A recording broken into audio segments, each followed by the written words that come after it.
আসসালামু আলাইকুম আব্বা, কেমন আছেন?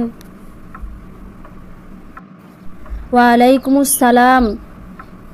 আলহামদুলিল্লাহ ভালো আছি।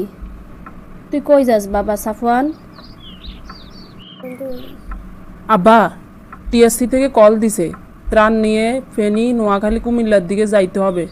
তাড়াতাড়ি বেরিয়ে দেবো, দোয়া করেন। ও আচ্ছা, যা। তবে একটা কথা মনে রাখবি। কি আব্বা, বলেন। ত্রাণ দেওয়ার সময় কারো ছবি বা ভিডিও করবি না, মনে থাকবে তো?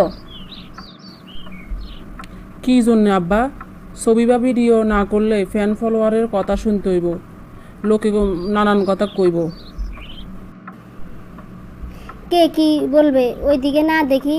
আল্লাহকে খুশি করার মন মানসিকতা তৈরি কর সাফওয়ান। সেটা ঠিক আছে, কিন্তু আব্বা। কোনো কিন্তু না।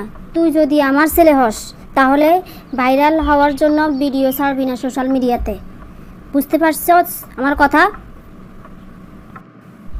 আচ্ছা আব্বা। কারণ তুই যাদেরকে ত্রাণ দিবি তারা কেউ গরিব নয়, তারা আজ পরিস্থিতির শিকার। আল্লাহ কারে কখন কি করে কেউ জানে না। আচ্ছা আব্বা, ঠিক আছে। আমি তাহলে টিএসসির দিকে যাই। আল্লাহ হাফেজ, ভালো থাকবেন।